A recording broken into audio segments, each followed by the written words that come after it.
Welcome to Over the Target. I'm Lee Smith. We have another great show for you today. This morning, we are speaking with former Donald Trump Department of Justice senior official Jeffrey Clark, who has a lot of insight into how one of our great American institutions, what's happened to it, where it's heading, how it's become corrupted.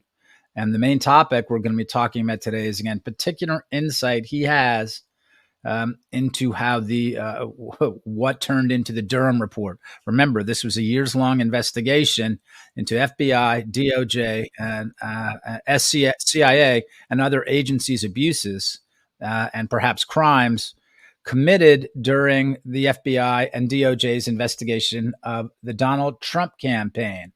And as many of you know, this Durham report came out received a fair amount of attention. It's lacking a lot. And what it's lacking in particular, we've spoken about here before, are indictments and convictions. But there are other problems with it too. And there's evidence of other things having gone on in the Justice Department under the supervision of the former Attorney General William Barr. So without any further delays, I want to welcome our great guest this morning, Jeffrey Clark. Jeff, thanks so much for being here this morning. Thanks for having me. I'm an admirer of your show, and I'm glad to be here to talk about these important topics. That's very kind. So look, let's get right to it. You and I have spoken about this a bit. We talked about the Durham report a bit. I have some ideas. I've been writing some stories about what I think is going on, but you were there. You've worked in the Department of Justice. You know how these things work. What does the Durham report tell you, and what should we know about it? Sure. So I want to talk about actually what the suggestion for fixes is at the back end, but let me just give you an opening thesis that uses the terminology from the Watergate era of hangouts and limited hangouts and modified limited hangouts. So to me, what happened with the IG report about these subjects, right, which clearly painted some officials in a bad light, but really, I think, kind of tried to contain the damage. Let's call that the initial limited hangout. Can you explain what limited hangout means and modified limited hangout? I mean, it's great phrases, as you say, from the Watergate era, but just to make sure that that everyone's aware of what these awesome phrases mean. Sure. So here's the way I would describe them, and you could probably put some of your own commentary in on it as well, Lee. But I think of it like this: you run an op of some kind, whether it's kind of a spy op, whether it's a campaign to sort of damage someone's reputation, and it eventually the op becomes exposed. And rather than at that point open the kimono and say, okay, here's the whole thing of the op, we're sorry, mea culpa. Instead, what you do in the limited hangout phase is you reveal some of what happened to try to get ahead of the story. Or sometimes, it's not even that the op has been fully exposed yet, but you expose a bit more, but not the full extent of how corrupting and improper the op was, in order to basically, again, get ahead of the story and then maneuver it in a direction you want to maneuver it in so that the damage doesn't get any worse. So that's my view of what happened with the Horowitz report, and in particular, the idea that, there were some bad actors, but they did have adequate predication in 2016 to open the Crossfire Hurricane investigation against Donald Trump and all the things related to Russiagate. What I think the Durham report is a modified limited hangout, right? Because, it becomes clear this is that great. Yeah. That the limited hangout wasn't going to be enough, essentially, to put a lid on this. So, Durham revealed still more, and in particular, his key finding is that there was no proper predication for opening the investigation in 2016 against Donald Trump. That this is, they didn't even talk to the witnesses beforehand. All they had was a raw intelligence report from an Australian diplomat that they should have realized for a lot of other reasons was very weak. and that clearly other members of the intelligence community thought were very weak.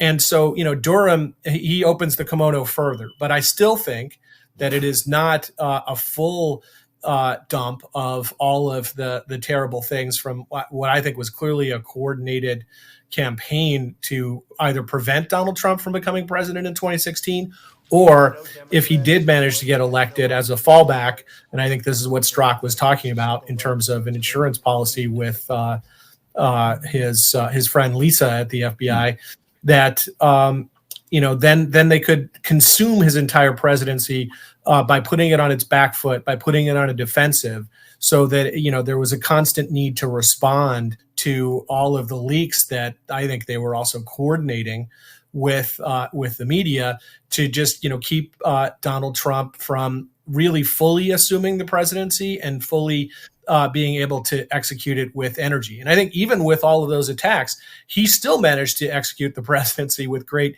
energy compared to a lot of past presidents. I would think of Bush 43. The amount of things that Donald Trump was able to accomplish, even while under all these attacks, is amazing. But I still see the Durham report, and this is one of the points you started with, as a modified limited hangout, because he exposes all of these terrible things, and including the fact that they really didn't have anything from the intelligence community or the law enforcement community to think that there was any form of collusion with the Russians in the first place that was reliable.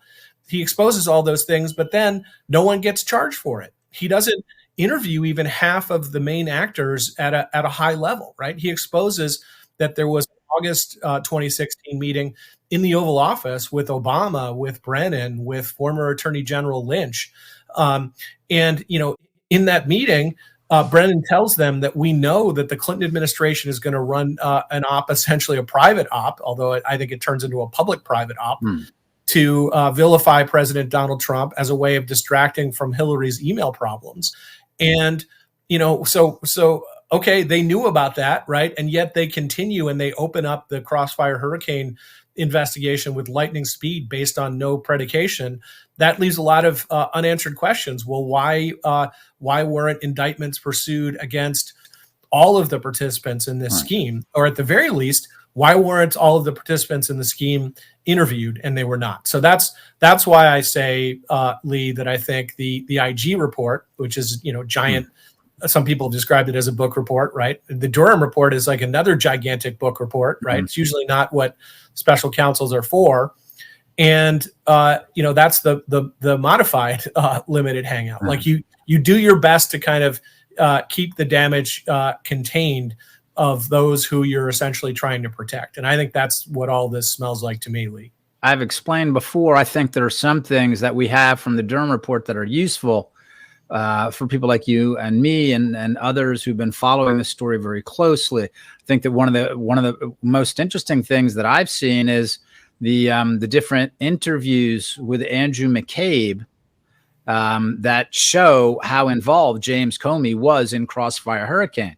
But of course, McCabe didn't sit for any of these interviews with Durham. They were all done with the Inspector General. So a big question we have is for Michael Horowitz. Why weren't these interviews published in his Inspector General's report? And I know that Senators Grassley and Johnson have sent a letter to Horowitz asking for the transcripts. There's probably a lot more stuff that did not go into that Inspector General's report. So that goes, I think that supports your point perfectly. This was a limited hangout. We understand that Durham must have been working under some constraints, and we should talk about Durham's responsibility, his failure to hold these people accountable. And I do want to talk about that. But one of the things I really want to get some clarity on, we all understand that there must have been restrictions with Garland. But what about William Barr? It's William Barr who set up the special counsel investigation. It was William Barr who, before that, tapped Durham for the investigation.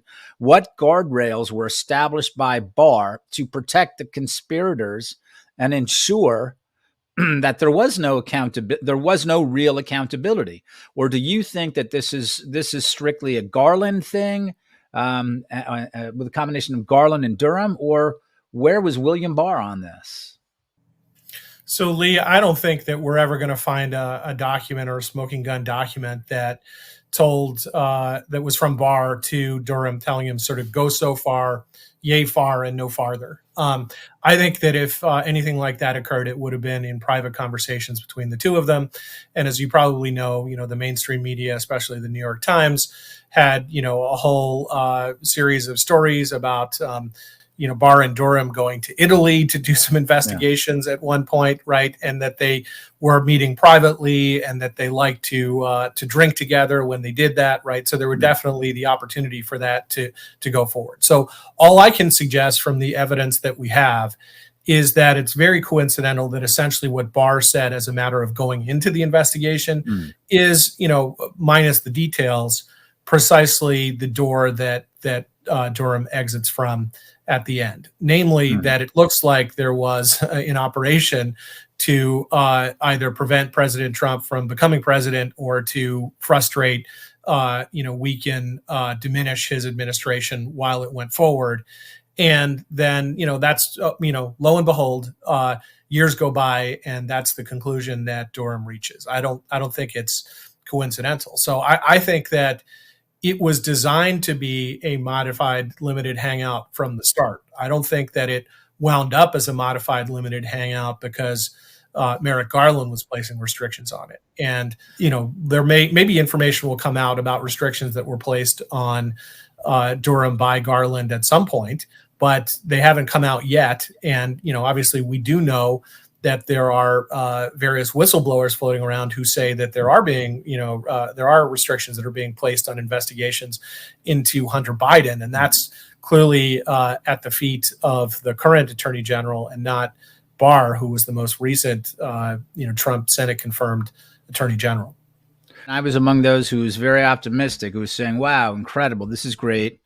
Trump's Attorney General is going to get to the bottom of this, and law enforcement officials who broke the law will be held accountable. I mean, were you at DOJ at the time when Durham was appointed by Barr?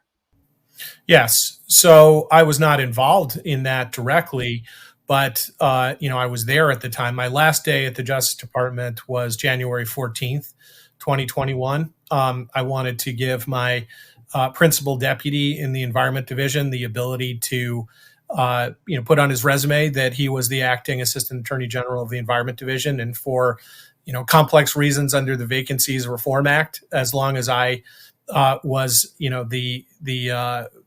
the department, I held both the title of being the Assistant Attorney General of the Environment Division, it was Senate confirmed, and the acting Assistant Attorney General of the Civil Division. And so I needed to depart essentially to let the Environment Division title devolve upon him, which is why I left a few days early. That's nice. That's very kind. I didn't know that people did that. That's a very generous thing to do. That's a nice thing. Well, I mean, he had done great work with me, and he and I had also worked together at the same private law firm. It's a nice Washington story. We need as many as we can get. That people treat each other well, that people treat their colleagues well, and they want to see their colleagues, especially people who work under them, they want to see them do well. That's a very nice story. Well, thanks. And another reason why I did it was because the Senate Democrats did their best to hold me up and to block my confirmation. So I sat on the sidelines for 14 months from 2017 into late 2018 before I got confirmed. So he had taken the job on the assumption that both of us would arrive roughly around the same time and then start reforming that litigating division. But the Senate Democrats had other ideas, so he was there for a time, essentially kind of stranded. Him against the many and far more numerous career officials inside that division of the Justice Department and all the divisions of the Justice Department. How about this? Let's pick this up after the break. We're going to cut away for less than a minute. For viewers who are watching on Facebook or YouTube, please make the jump with us. We're cutting away, and we're going to Epoch TV exclusively, where you should be watching us anyway. But now you have the opportunity to make the jump. Go over to Epoch TV. We're going to be back in less than a minute with the great Jeff Clark. talking about what was going on at William Barr's DOJ, the different problems that we've seen manifested in the Durham report and with other things as well. Make the jump. See you in less than a minute. You would never actually believe that this was like in a movie or something, that the person that comes up with the crazy idea to go after General Flynn for the Logan Act is Joe Biden. By going after General Flynn with absolutely no basis, they put him and his family through years and years of hell, and they tried to destroy his good name. And the fact that they still today continue to attack him. It's shocking. Millions of Americans were focused on this. This is the first time that they'd really seen our justice system just run amok. And it's full of cruelty as they've tried to destroy this man. And the whole thing was ridiculous. When you have that absolute power corrupts absolutely, that wave really peaked with the beginning of the Flynn case.